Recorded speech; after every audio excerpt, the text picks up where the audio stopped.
So the key thing when you're doing an air brake test is two major things. It's so easy to do it. It's so simple, but you just gotta. But just because it's simple, that's not an excuse for you not to know it. You still gotta remember it and know that these steps.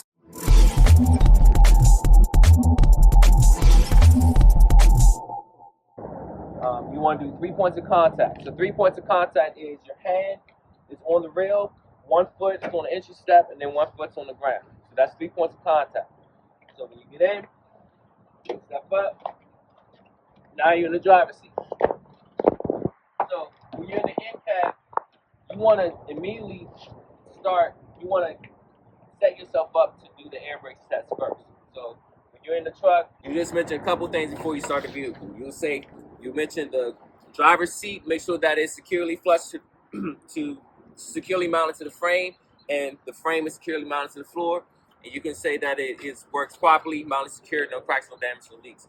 I'm gonna check my seatbelt, right? Make sure that it's not ripped or frayed. It latches and adjusts properly.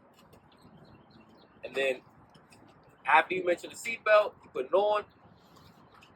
Now here's another extra point. You'll say, I'll check my safe start by making sure that the key is in the on position and my parking brake is on. So that's a safe start. So safe start means that it's in a safe position to start the vehicle. Because you cannot start the vehicle if the transmission isn't drive. It won't start. So in order to start the vehicle safely, you got to put the vehicle in neutral for it to be safe to start. So I'm checking my safe start. Key is in the on position. Transmission is on. Now I'm going to start my vehicle.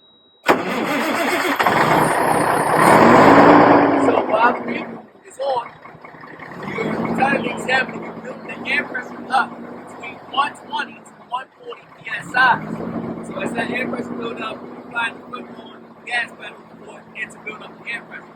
But you also got to tell the examiner that the air pressure is built up so that the air governor to cut off between 120 to 140 psi. So you know, like how the government controls the economy and stuff, regulates it. When it comes to the air compressor and the air brakes, the air governor controls how much air is being put into the air tank. So when it gets to 120 to 140, that air governor controls and stops the air pressure from building up again. When the air governor gets to 110 psi, that's when the air governor is going to kick in to build the air pressure back up. But let's say the air pressure is full. So when the air pressure is full, you hear a sound. But for the sake of training, let's say the air pressure is between 120 to 140 psi. First step is shut off the engine. Now, when you shut off the engine, you got to click the key off 2 times. When you then you got to turn the key in the on position. You got to click the key in the on position 2 times. 1, 2. You hear that? Let's let you know that's in the on position. So that's the first step. Shutting the engine off, turn the key 2 times in the on position. Step 2, you have the yellow parking brake, the yellow knob. You got to push in that parking brake. Watch closely. When I push in the parking brake, look and see how the truck or the vehicle shifts back. So I push in the parking brake. It drifts back, but we got wheel chocks to prevent the truck from going back or the vehicle from moving back. So that's step 2. I pushed in my parking brake, right? Then third step is you want to hold your feet on the parking brake itself, on the brake, the service brake. You want to hold it for 1 minute. After that minute, you should not lose no more than 3 psi within that minute. So you hold your feet on the brake. You'll say, examiner, would you time me? You hold it for a minute, and once that minute is up, you have to tell the examiner, all right, examiner, a minute has passed. I did not lose no more than 3 psi within that minute. Then you're going to fan and pump the brakes so you hear a warning light and a warning buzzer at approximately 60 psi. So 60 psi, you hear that buzzer?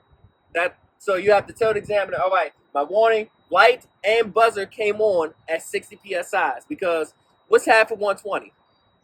60. So when you're losing half of the air pressure in a vehicle, you have to have a warning device, which is the light and the buzzer, to let you know, oh, I'm losing air. Because without the air brakes, you cannot stop this vehicle. You need air to stop the truck or the vehicle.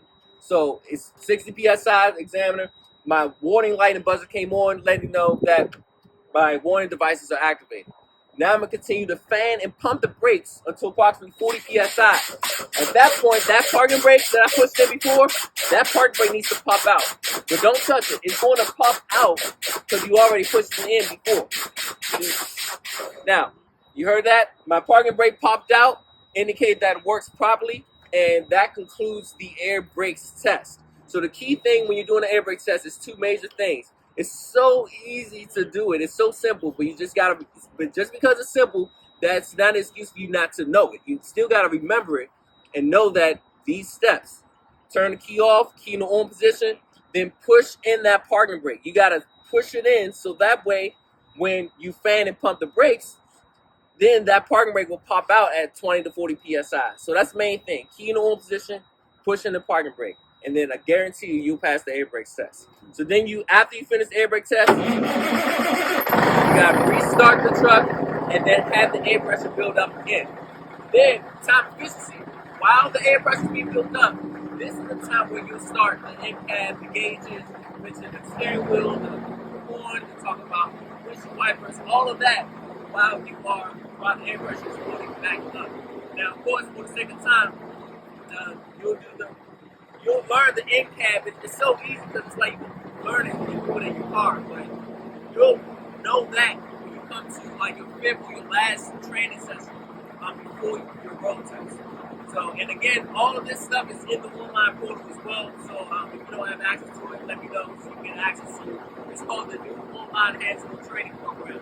So once you already go to training, you get access to that. And everything that we cover in training right here, it's online. It's on our online portal to get access to that. So, and that's the steps to the air brake test. BET Training here. Listen, if you see value in this, put it in the comments. Share your thoughts in the comments, because I guarantee you, what you have, what your thoughts, your comments, I guarantee you someone else is feeling the same way too.